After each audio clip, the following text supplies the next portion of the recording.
The Galactic Union was old. It was so old that its history was mostly dust and digital ghosts. For thousands of years, the different alien races of the Union had lived by a certain set of rules. They believed they knew everything about the universe. They had mapped the stars, harnessed the power of suns, and cataloged every living thing. In the grand libraries of the planet Xylos, there were stories of a race called humans. These stories were treated like fairy tales. In the myths, humans were described as creatures of impossible contradictions. They were said to be soft-skinned, but harder than stone in spirit. They were described as kind healers and terrifying warriors. Most modern aliens laughed at these stories. To them, humans were just monsters used to scare children into finishing their protein meals. High Chancellor Vrex sat in his floating chair, looking out over the capital city of the Union. He was a Thalaxian, a species with 4 eyes and skin like polished emerald. He was currently annoyed. A small mining colony on the edge of the void sector had gone silent. This happened sometimes with space pirates or solar flares, but this time felt different. "Chancellor?" a voice chirped. It was Kale, his young assistant. Kale looked worried. "The scanners in the void sector just picked up a massive energy signature. It's unlike anything in our database." Vrex waved a hand dismissively. "Probably a collapsing star, Kale. Don't be so dramatic. We are the masters of this galaxy. Nothing exists that we do not understand." "But sir," Kale persisted, his voice trembling, "the signature. It isn't natural. It's moving. And it's huge. It's bigger than our largest dreadnought."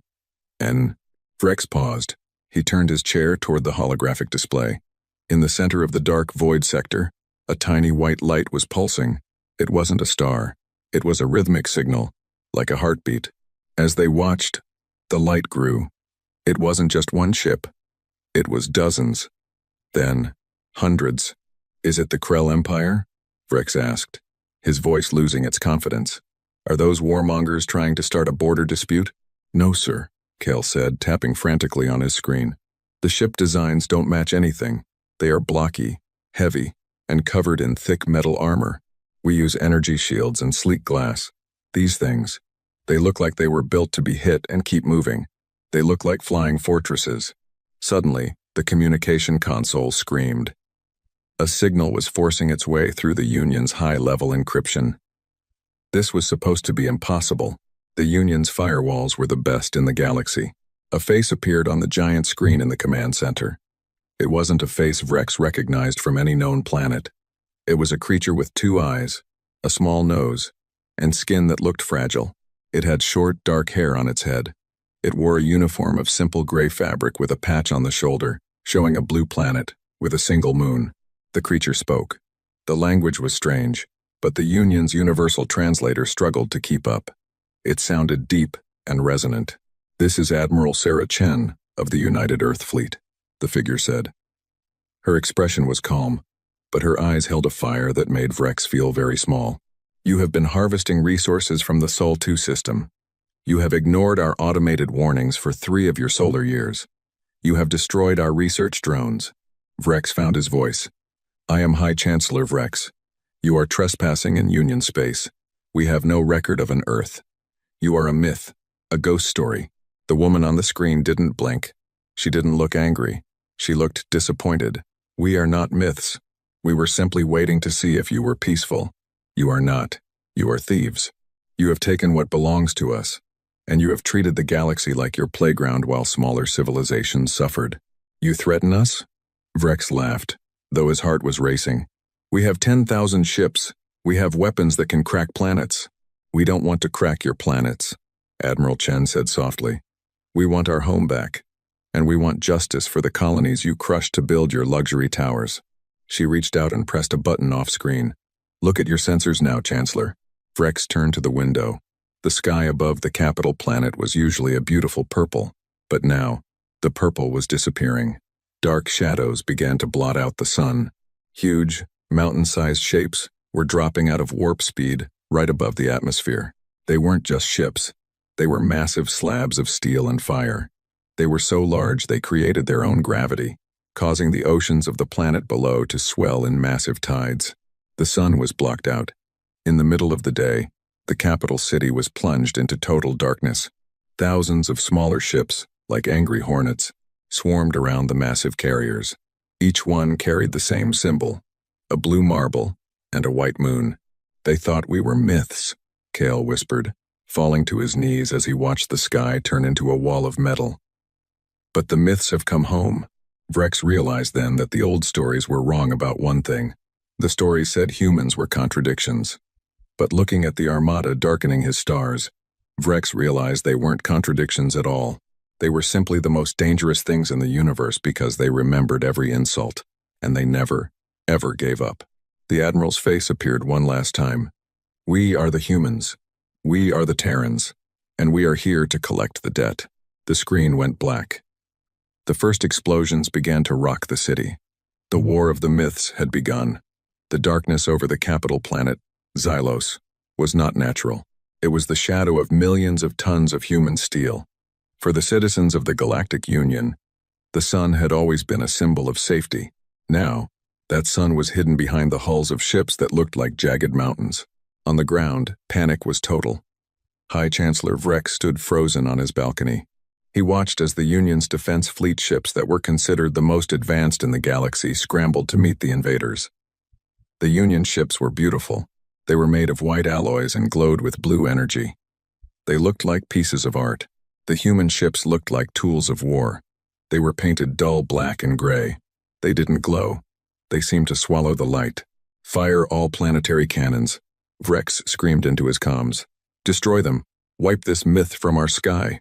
The planetary defense batteries, huge towers that shot beams of pure heat, opened fire. Bright orange beams slammed into the bottom of the largest human carrier. Vrex waited for the ship to explode. He waited for the humans to scream for mercy. But the explosion never came. The heat beams hit the human ship and splashed away like water hitting a rock. The humans didn't rely only on energy shields. They had meters of solid, reinforced armor plating. They had built their ships to survive the heat of stars. From the human carrier, a single hatch opened. A missile the size of a skyscraper drifted out. It didn't use lasers. It was a kinetic slug, a massive piece of heavy metal accelerated to incredible speeds. It hit the main defense tower on the planet's surface. There was no flash of light, only a sound that shook the very foundations of the world. The tower didn't just break.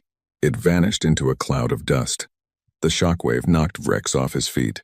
They aren't using plasma, Kale whispered, crawling toward the Chancellor. They are throwing rocks. Very fast, very heavy rocks. Our shields are designed to stop light and heat, not physical objects with that much mass. In the space above the planet, the battle was a slaughter. The Union's sleek ships tried to dance around the human fleet, firing their elegant lasers. The humans didn't try to dance. They simply moved forward in a straight line, firing thousands of metal projectiles and explosive shells. A Union cruiser, the Starseeker, tried to ram a human destroyer. In Union history, ramming was a final, noble sacrifice. But when the Starseeker hit the human ship, the Union ship crumpled like thin foil. The human ship barely felt the impact. It simply turned its heavy turrets and shredded the cruiser with a hail of fire. Inside the human flagship, the UES Valkyrie, Admiral Sarah Chen stood in the center of a bridge that was quiet and professional. There were no flashing lights or dramatic music. There were just men and women at screens, speaking in low voices. The Union's secondary line is breaking, Admiral, a tactical officer reported. They are attempting to retreat to the inner moon bases. Don't let them, Chen said. Her voice was cold. Target their engines. We aren't here to destroy their people, but we are here to dismantle their power. Disable the ships, but let the escape pods go. Why let them live, Admiral? The officer asked. They wiped out our mining outposts without a word of warning. Chen looked at the massive holographic map of the galaxy. Because we want them to tell the rest of the Union what happened here. Fear is a better weapon than fire. If we kill them all, we are just monsters. If we let them go, we are a nightmare they can never forget. Down on Xylos, the atmosphere was changing. The human ships began to drop pods. These were small, armored capsules that fell through the sky like shooting stars. Thousands of them rained down on the capital city. They crashed into the plazas, the parks, and the rooftops of the government buildings. The doors of the pods hissed open. Out stepped the human soldiers. To the Thalaxians and the other alien races, these soldiers looked like demons. They were encased in thick, motorized power armor. They carried rifles that made a thumping sound that echoed through the streets. One pod landed directly in front of the Chancellor's palace. A squad of 5 humans stepped out. They didn't run. They walked with a heavy, rhythmic thump, thump, thump. Vrex's elite guards, tall aliens with 4 arms and energy blades, charged at the humans. The guards were fast and highly trained, but the humans didn't move to dodge. They raised their rifles and fired. The sound was like thunder. The guards were knocked back by the sheer force of the bullets. Their energy blades flickered and died as they hit the thick plates of the human armor. One human reached out with a metal glove and grabbed the lead guard by the throat. With one hand, the human lifted the alien off the ground. "Where is the High Chancellor?" The human's voice came through a metallic speaker. It was a woman's voice, but it sounded like grinding gravel. The guard pointed a shaking finger toward the high balcony. The human tossed the guard aside as if he weighed nothing. "Command, this is Squad Leader Miller," the soldier said into her helmet. "We have eyes on the target. The palace is ours. The gods of this galaxy are hiding in their rooms." Vrex watched from above, his 4 eyes wide with terror. He had spent his whole life believing that his race was the peak of evolution. He thought the Union was invincible. He looked at the human soldiers below and saw something he had never seen in any alien race: a total lack of doubt. They weren't fighting for fun. They weren't fighting for glory. They were fighting like a machine that had been turned on to perform a task. Suddenly, the sky above the city turned bright white. A massive Union reinforcement fleet had arrived from the nearby star systems. Thousands of ships appeared in a flash of light. For a moment, Vrex felt a spark of hope. "Yes," he shouted. "The Grand Armada is here. Now the humans will see what true power looks like." But Admiral Chen, watching from the Valkyrie, only smiled a small, grim smile.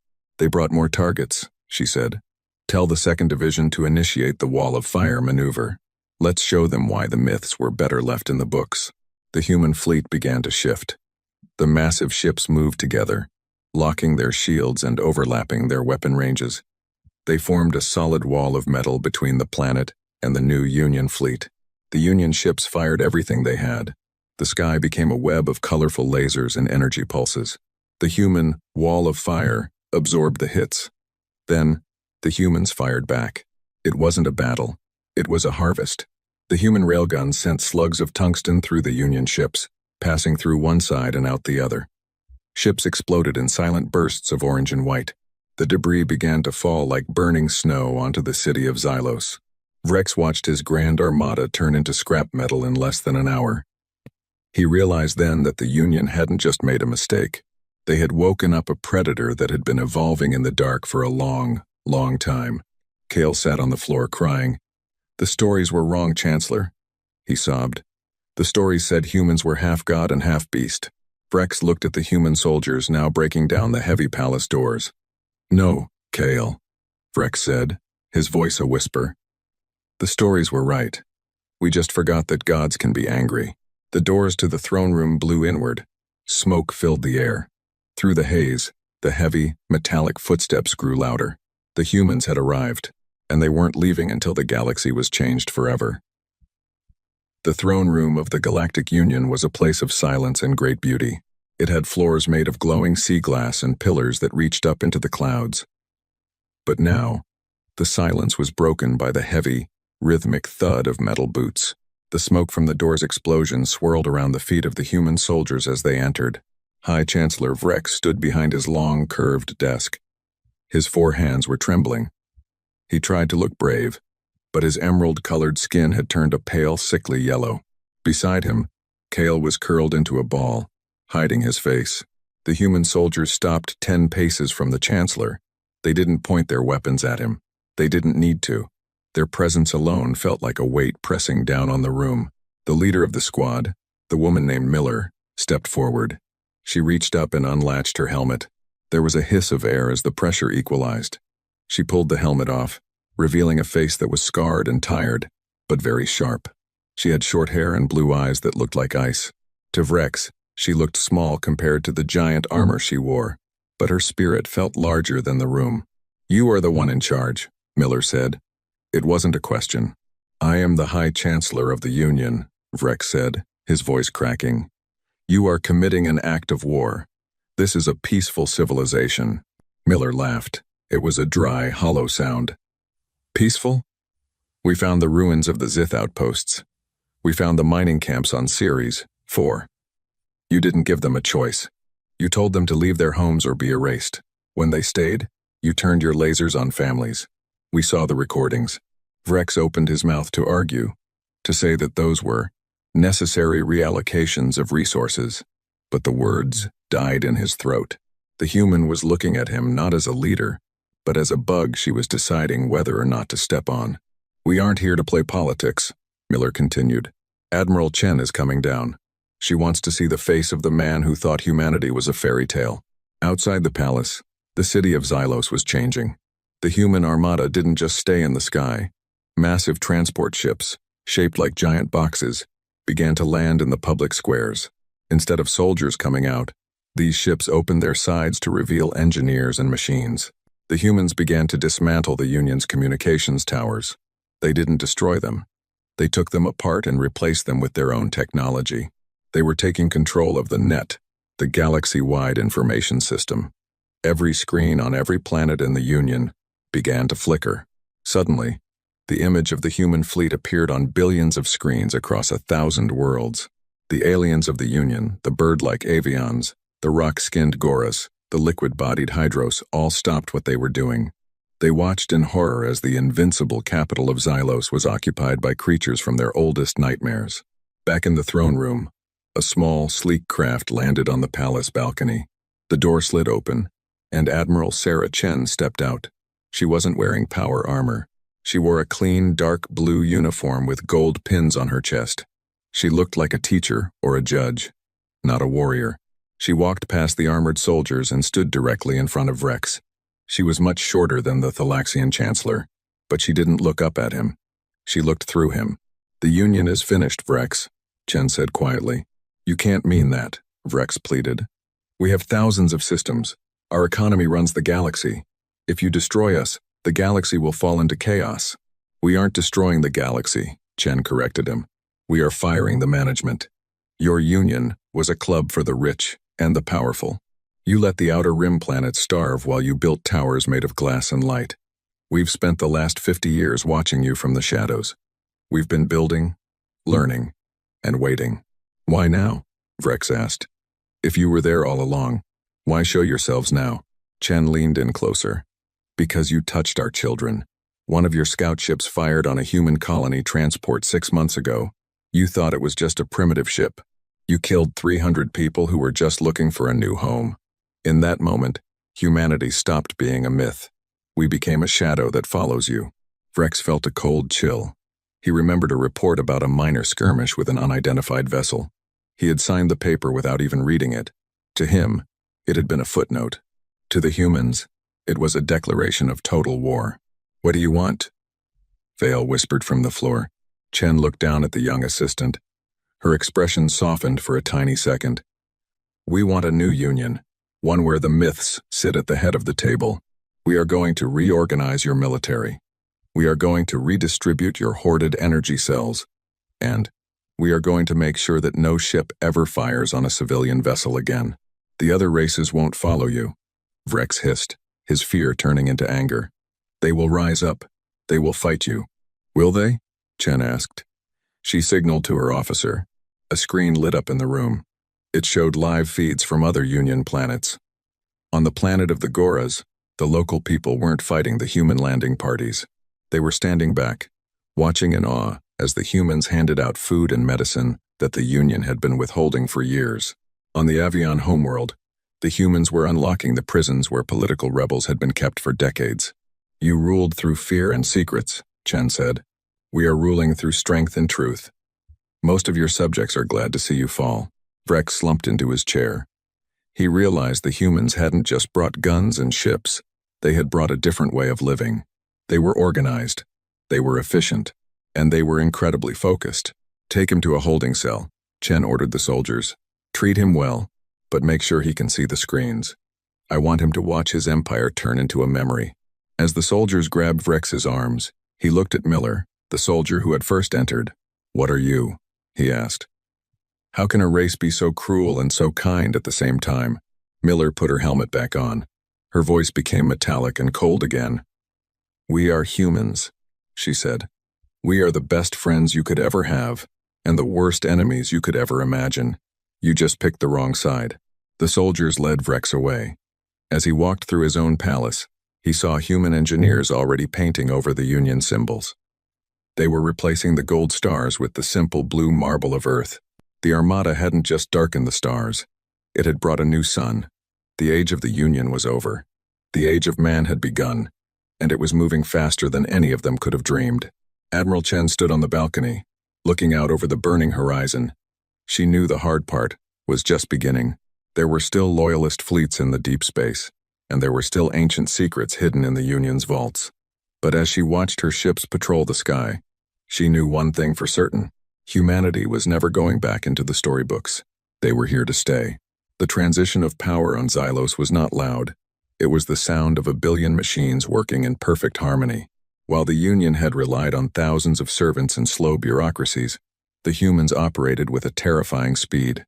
Within 48 hours of the capital's fall, the humans had established a logic grid over the planet.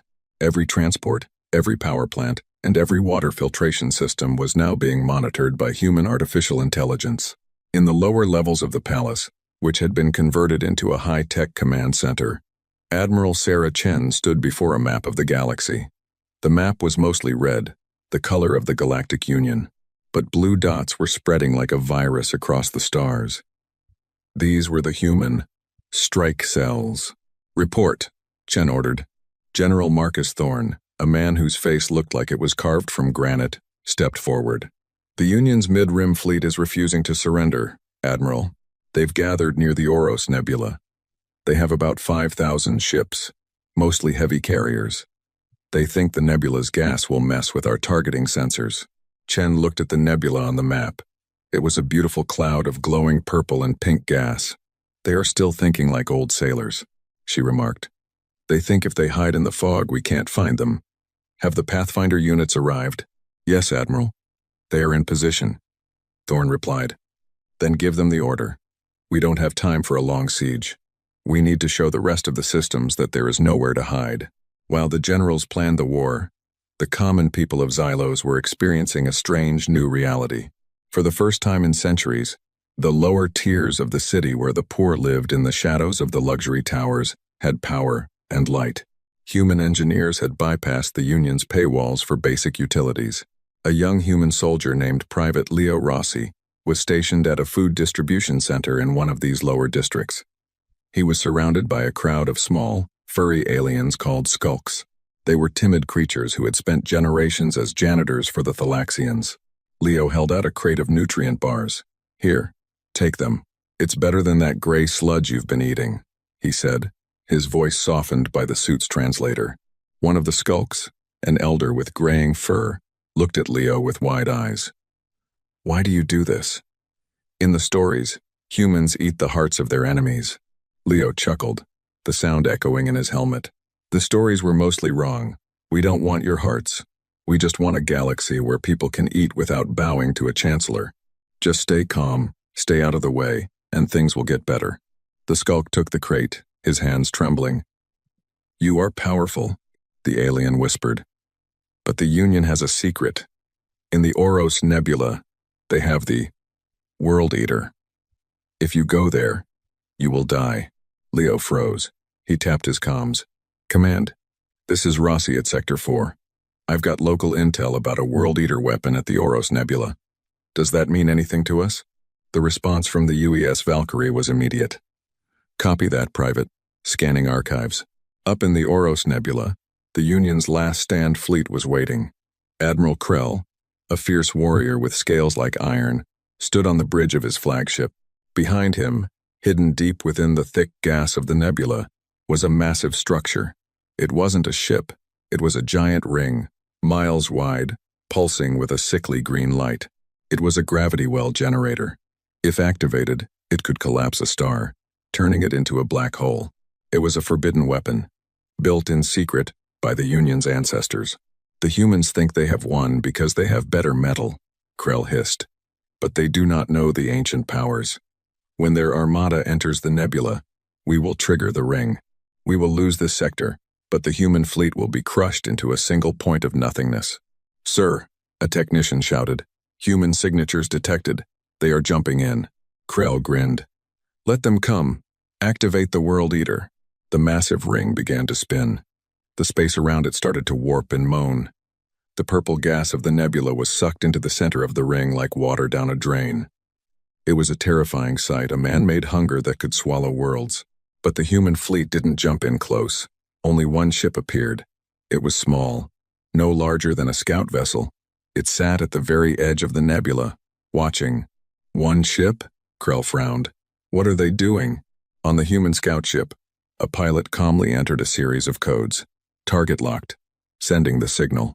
Back on the UES Valkyrie, Admiral Chen watched the data. They've activated a gravity weapon. How primitive. They're trying to use a hammer when they need a needle. General Thorne, deploy the singularity stabilizers. From the human armada, which was still light years away, a massive beam of blue energy was fired. It wasn't a weapon of destruction. It was a beam of pure information and counter-gravity. It traveled through subspace, moving faster than light. The beam hit the spinning World Eater ring. In an instant, the green light turned blue. The ring, which had been spinning faster and faster, suddenly slowed down. The gravity well didn't collapse the star. Instead, the energy was pushed back into the ring itself. What is happening? Krell screamed as his ship began to vibrate. Why won't it fire? The humans. They've hacked the physics. The technician wailed. They aren't fighting the weapon. They're changing the rules of the energy. The ring began to glow with an intense heat. With a silent flash that blinded every sensor in the nebula, the World Eater didn't explode. It simply folded in on itself and vanished into a different dimension, taking the Union's secret weapon with it. The nebula was suddenly quiet. The Union fleet sat in the dark, their greatest weapon gone without a single shot being fired. Then, the stars seemed to blink. 500 human dreadnoughts dropped out of warp, surrounding Krell's fleet. They didn't fire. They simply sat there, their massive guns pointed at the Union ships. Admiral Chen's voice came over the Union's emergency frequency. Admiral Krell, your World Eater has been moved to a safe location for study. You have exactly 1 minute to shut down your engines and prepare for boarding. If you resist, we will not use gravity. We will use the metal of our ships to erase yours. Krell looked at the sensors. His fleet was paralyzed. His men were terrified. He looked out the window at the black hulls of the human ships. They looked like the very shadows of death. Lower the shields, Krell said, his voice broken. The myths are not just warriors. They are masters of the universe itself. The Battle of Oros Nebula was over in minutes. It was the last major resistance of the Union military. When the news reached the other systems that the humans had simply turned off, the Union's ultimate weapon, the remaining sectors surrendered one by one. On Xylos, Vrex watched the footage of the nebula from his cell. He saw the human ships, cold and efficient, moving through the purple gas. He realized then that the Union had never stood a chance. They had been playing with fire, while the humans had learned how to control the sun. Part 4 ended not with a bang, but with a quiet realization. The humans weren't just here to take over. They were here to rewrite the destiny of the galaxy. And as the human flags were raised on 1,000 worlds, the people of the galaxy began to wonder, what would a world ruled by humans actually look like? They were about to find out. The transition from the old Galactic Union to the new human-led order was faster than anyone had predicted. While the former leaders expected years of bloody civil war and chaos, the humans brought something far more effective: organization. On the capital planet of Xylos, the atmosphere had shifted from one of terror to a strange, quiet curiosity. The humans did not come as looters or kings. They came as managers of a broken system. Admiral Sarah Chen stood in the center of the Great Hall, which had once been the seat of Union power. Now, it was filled with holographic maps of logistics routes, food supply chains, and energy grids. She was looking at a specific sector of the galaxy that had been neglected for centuries, the Outer Rim. Under the Union, these planets were treated as trash heaps. Under the humans, they were the first priority. The Union's wealth was built on a simple lie, Chen said to her staff. They told the people that resources were scarce so they could keep the prices high. But the math doesn't lie. With our technology, R equals S times E divided by P, where the total resource availability is the product of supply and energy. Efficiency divided by the population's basic needs. If we optimize the energy efficiency E, there is enough for everyone to live like a high. Chancellor, General Thorne entered the hall, his boots clicking on the polished floor. Admiral, the last of the local governors has signed the treaty. They didn't even argue. Once they saw the medical ships landing in their slums, they threw their Union badges in the dirt. But we have a new problem. It's not about the war, it's about the peace. The problem Thorne referred to was the Great Integration. The human fleet had brought with them millions of civilians, teachers, doctors, engineers, and farmers. These weren't soldiers in power armor. They were regular people with families. They were moving into the cities, opening shops, and teaching the alien races how to use human technology. For the first time in history, the myths were walking the streets, buying fruit from skulk vendors and sitting in parks with Thalaxian students. On the streets of the lower tiers, the change was visible. Private Leo Rossi, now part of a peacekeeping unit, was helping a group of young aliens fix a broken water pump. He wasn't using a weapon, he was using a multi-tool. The aliens watched him with wide eyes. To them, he was still a giant from the stars, but a giant who knew how to make the water flow again. You're not like the stories, a young Thalaxian girl said, her 4 eyes blinking in sync. The story said you came to eat the light of the stars. Leo laughed and handed her a small metal device. We don't eat light, kid. We just figured out how to share it. Here, this is a solar cell.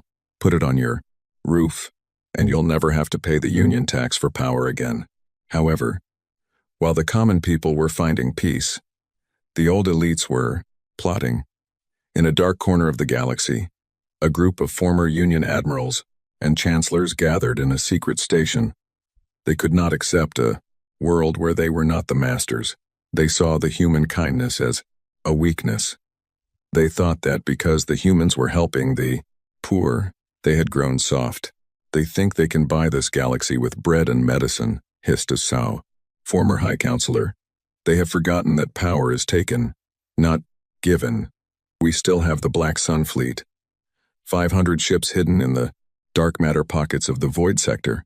If we strike now, while they are busy building schools, we can cut the head off their leadership. They didn't realize that the humans were never more dangerous than when they were protecting something they had built. The human armada hadn't left the stars. It had simply moved into a defensive shield wall formation around the colonized worlds. The human sensors, far more advanced than anything the Union ever possessed, were already tracking the heat signatures of the hidden Black Sun Fleet. Admiral Chen received the notification on her wrist link. A small red dot was blinking in the Void Sector. She didn't look worried. She looked tired. They just don't learn, do they, Marcus? She asked Thorne. Some people only understand the hammer, Admiral. Thorne replied. Shall I send the First Legion? No, Chen said, standing up. Send a message first. Tell them we know exactly where they are. Tell them that if they fire a single shot, we won't just defeat them. We will erase their names from the history books. We will show them that the myths aren't just about heroes. They are also about the monsters that come for those who break the peace.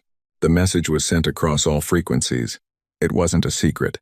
The whole galaxy heard it. It was a promise of total protection for the innocent and total destruction for the tyrants. This was the true power of the humans. They didn't just have the best ships, they had the strongest will. They had decided that the galaxy was going to be a better place, and they were willing to kill anyone who tried to stop them. As Part 5 came to a close, the first human galactic assembly was called to order. Representatives from 1,000 different species sat in a circle, not in a hierarchy. In the center stood Sarah Chen. She didn't wear a crown. She wore her simple blue uniform. The sun rose over Xylos, and for the first time in 10,000 years, the light didn't just hit the high towers. It reached all the way to the ground, where the people were finally, truly free. The Armada was still there, a dark shadow against the stars, but it no longer felt like a threat. It felt like a shield. The message sent by Admiral Chen didn't just reach the hidden rebels. It echoed across every colony, space station, and trade hub in the galaxy. The myth of humanity was no longer a story of ghosts or monsters. It was now a living reality of uncompromising justice. While the first human galactic assembly began its work on Xylos, the rest of the galaxy watched to see if the humans would keep their word. In the Void Sector, the Black Sun Fleet, the last remnants of the Union's military elite, faced a choice. Their leader, High Admiral Krill, stood on the bridge of his cloaked dreadnought, staring at the long-range scans. He had 500 ships, all equipped with dark matter weapons that could bypass traditional shields. He had spent his life believing that strength was the only truth. "Sir," his tactical officer whispered, "the human message is being broadcast on a loop. They have identified our exact coordinates in the dark matter pocket. Their targeting locks are active." Krell gripped the edge of his console. He had expected the humans to be distracted by their schools and their food lines. He had expected them to be soft, but the humans weren't distracted. They were multitasking. They were building a future with one hand and holding a sword in the other. "They are bluffing," Krell hissed. "They cannot protect 1,000 worlds and fight us at the same time. Prepare the dark matter cannons. We strike the Xylos assembly directly. If we kill their admiral, their new dawn will turn into a long night." But Krell had fundamentally misunderstood human history. Humans didn't rely on a single head to lead them.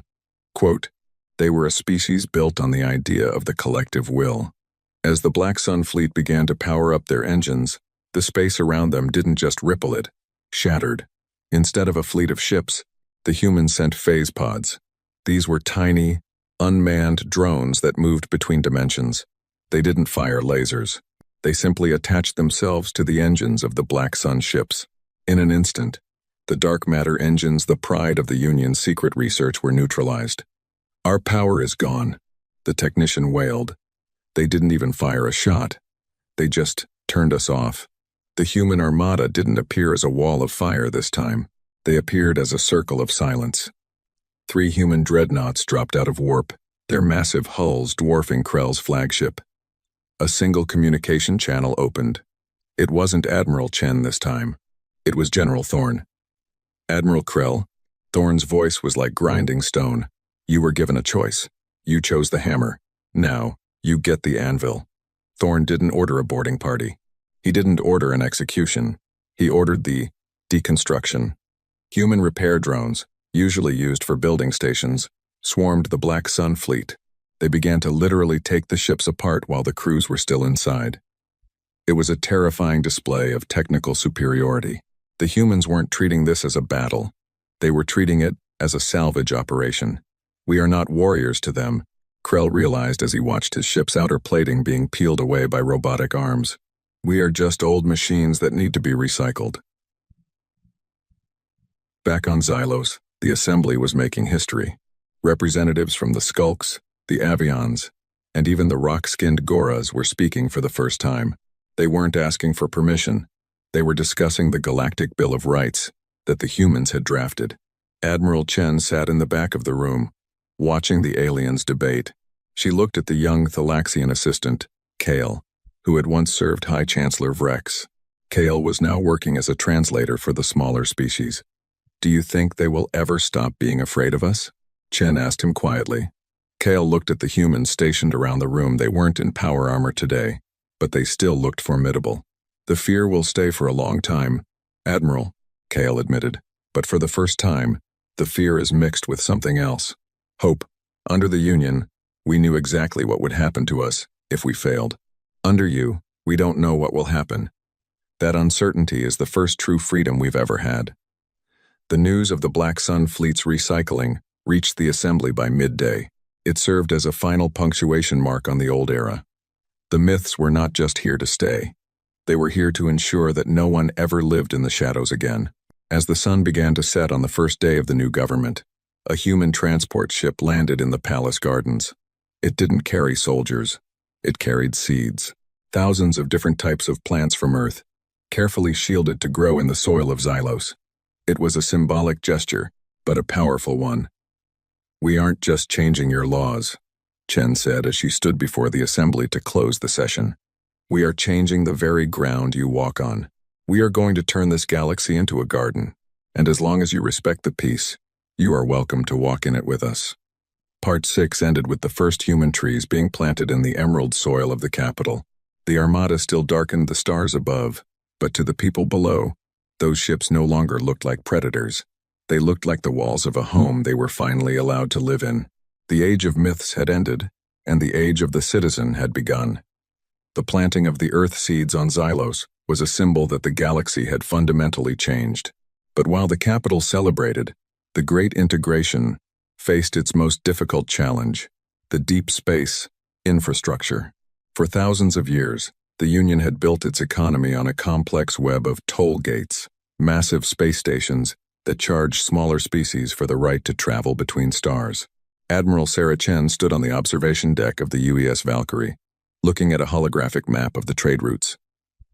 "The toll gates are the last chains of the old regime," she told General Thorne. "As long as someone has to pay to move from one sun to another, they aren't truly free." "The gatekeepers are resisting, Admiral," Thorne reported. "These are independent guilds that grew fat under the Union's corruption. They've locked the gates and are threatening to blow them up, which would collapse the local wormholes for decades." Chen didn't hesitate. "They think they hold the keys to the galaxy. They've forgotten that humans didn't use gates to find this place. We used engines."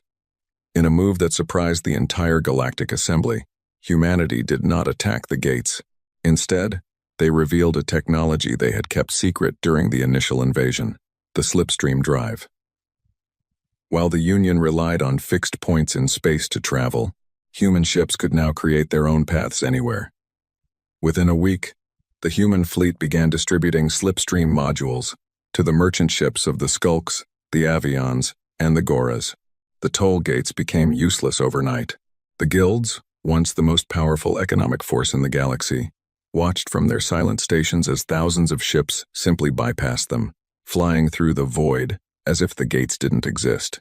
On Xylos, the mood was shifting from cautious hope to genuine wonder. Private Leo Rossi found himself in a local market, but he wasn't there to patrol. He was there to eat. He sat at a table with a group of Goras beings who looked like living boulders and shared a meal of earth-grown potatoes and local blue grain. "You gave us the drives for free," one of the Goras grunted, his voice sounding like rocks rubbing together. "Why? The Union would have charged us a century of labor for that technology." Leo shrugged, his human face showing a simple smile. "My people have a saying, a rising tide lifts all boats. If you guys can trade faster and grow stronger, the whole galaxy gets safer. We don't want to be your masters, we want to be your neighbors." However, the old dawn wasn't completely finished. Deep in the archives of the palace, the former assistant Kale discovered something terrifying. He brought the digital file directly to Admiral Chen. "Admiral, the Union wasn't just a government," Kale said, his four eyes wide with panic. "It was a shield. The void sector where you found the Black Sun fleet. It wasn't empty because of the Union. It was empty because of them." He opened a file titled Project Silence. It contained ancient sensor data of a machine intelligence from outside the galaxy, a swarm that consumed all organic life. It, too, encountered. The Union had been paying a tribute of energy and resources to the edge of the galaxy to keep the swarm asleep. By stopping the Union's resource harvesting, the humans had inadvertently stopped the tribute. "The swarm is waking up, isn't it?" Chen asked, her voice remaining calm even as her heart raced. "The sensors at the edge of the galaxy are already turning red," Kale replied. Chen looked out at the darkening stars. The Armada that had once seemed like a force of conquest now had a new, much larger purpose. She tapped her comms. "General Thorne, cancel the shore leave. We have a debt to the galaxy that we didn't know we owed." Tell the fleet to prepare for long-range interception. The myths are about to face a nightmare. The news didn't cause a panic on Xylos, because the humans didn't let it. Instead of hiding the truth, Chen addressed the assembly. The Union paid for peace with fear and blood, she declared. Humanity will pay for it with steel and courage. We aren't going to send tributes to the dark. We are going to send the Armada. As Part 7 drew to a close, the massive black ships began to lift off from the planets they had just liberated. They weren't leaving. They were moving to the front lines. The people of the galaxy watched them go, realizing that the darkness of the human ships was the only thing standing between them and total extinction. The true test of the human spirit was no longer about ruling, it was about surviving. The departure of the human armada from the core worlds was a sight that no one in the galaxy would ever forget. Thousands of ships, ranging from small scouts to the mountain-sized dreadnoughts, ignited their engines and accelerated toward the edge of the galaxy. They were heading for the Void Sector, the place where the ancient swarm was beginning to stir. Admiral Sarah Chen sat in her command chair on the U.S. Valkyrie. The ship was vibrating as it pushed through the fabric of space using the slipstream drive. "Status report on the swarm," she commanded.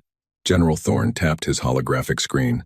"It's worse than the Union's Project Silence files suggested. The swarm isn't just machines. It's a biological-mechanical hybrid that replicates by consuming entire asteroid belts. They've sensed that the energy tributes have stopped, and they are moving toward the nearest colony, Oros 9, to feed." Oros 9 was a mining world populated by the rock-skinned Goras. Under the Union, they had been slaves, but under the humans, they were now citizens. Chen knew that if the swarm reached Oros 9, it would be a massacre. "Prepare the Sunbreaker array," Chen ordered. "We can't just shoot them with railguns. There are too many of them. We need to create a barrier they cannot cross." The Sunbreaker array was a experimental human technology that could focus the energy of a nearby star into a solid wall of plasma. It was dangerous and had never been tested in combat, but the humans were a race that thrived on calculated risks. As the human fleet arrived at the edge of the Oros system, they saw the swarm. It looked like a silver cloud that stretched across millions of miles of space. It hummed with a sound that could be felt through the hulls of the ships, a hungry, buzzing noise that sounded like the end of the world.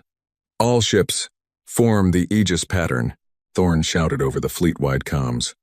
The human ships moved with a precision that the old Union admirals would have found impossible. They locked their shields together, creating a massive glowing dome over the planet Oros 9. The first wave of the swarm hit the shields like a physical storm. Millions of tiny metallic creatures slammed into the energy barriers, exploding into sparks. But the swarm was endless. For every million destroyed, 10 million more took their place. The human shields began to flicker. "Admiral, the heat levels are critical," an officer yelled. "The Aegis won't hold." "Hold the line," Chen commanded, her voice steady. "We are humans. We don't break. We endure." Down on the surface of Oros 9, the Goras watched the sky. Usually when a threat came, the Union would have abandoned them. But the humans stayed. They saw the black ships of the Armada burning red as they absorbed the friction of the swarm's attack. Suddenly, the human carriers opened their main bays. Instead of fighters, they launched gravity anchors. These devices pulled the swarm into tight clusters, dragging the silver creatures into the path of the Sunbreaker array. "Fire," Chen said quietly. A beam of pure white light shot from the human array, drawing energy directly from the Oros sun. It hit the center of the swarm, vaporizing billions of units in a fraction of a second. The silver cloud shrieked as it was burned away, the light turning the dark void sector into a temporary second sun. The swarm, which had been an unstoppable force for eons, hesitated. It had never encountered a species that fought with such coordinated ferocity. It began to pull back, retreating into the deep dark beyond the galaxy's edge. The humans didn't chase them. They stood their ground, their ships scarred and glowing from the heat. They had saved Oros 9, but they knew this was only the first skirmish.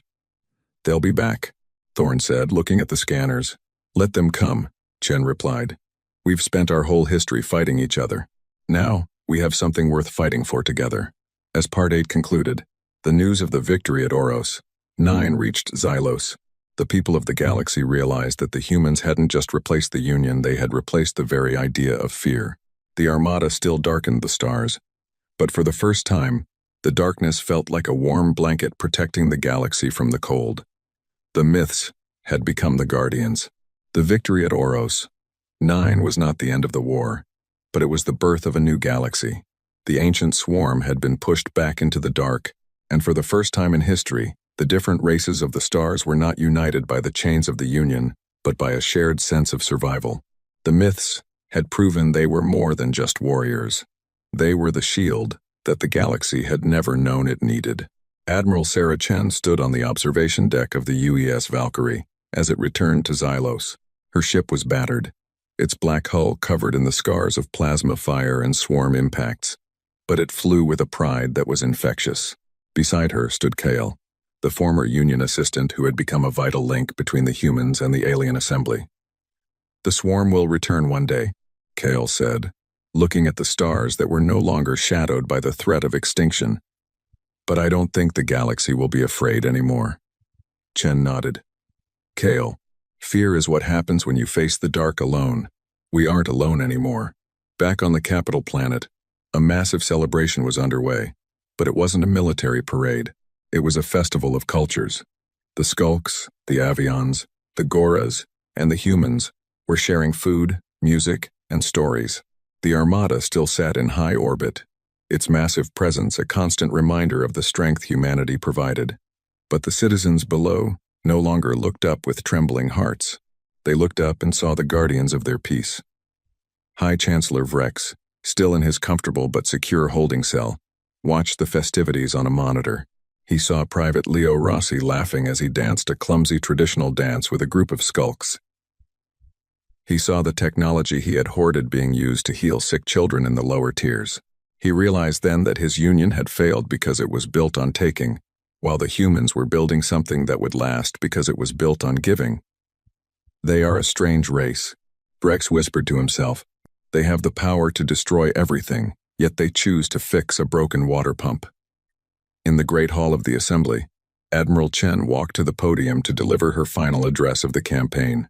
She didn't talk about the ships she had destroyed or the battles she had won. She spoke about the trees that were now growing in the emerald soil of Xylos. Humanity came to these stars as a myth. Chen began, her voice broadcasting to every corner of the known universe. "We were the monsters in your stories and the ghosts in your history, but today we are something else. We are your neighbors, your partners, and your friends. The Armada will stay in the sky, not to rule you, but to ensure that the sun always rises on your worlds." She looked at the diverse crowd, hundreds of species, once divided by greed and fear, now sitting together. "The age of myths is over. The age of the galaxy has begun." As she finished, the entire assembly rose to their feet. There was no cheering at first, only a deep, resonant silence of respect that moved through the hall like a wave. Then, a single Gora stood up and struck his chest in a salute, followed by an Avion and then a Skulk. The story of the humans who came from the dark to bring the light was no longer a myth. It was the first chapter of a new history. The Armada had indeed darkened the stars, but only so that the people of the galaxy could finally see how bright they could shine together. As the Valkyrie settled into its permanent docking bay, the new dawn was no longer a promise. It was a reality. Humanity had found its place among the stars, not as kings, but as the brothers and sisters of every living thing that looked up and dreamed. The myth was real, and it was beautiful.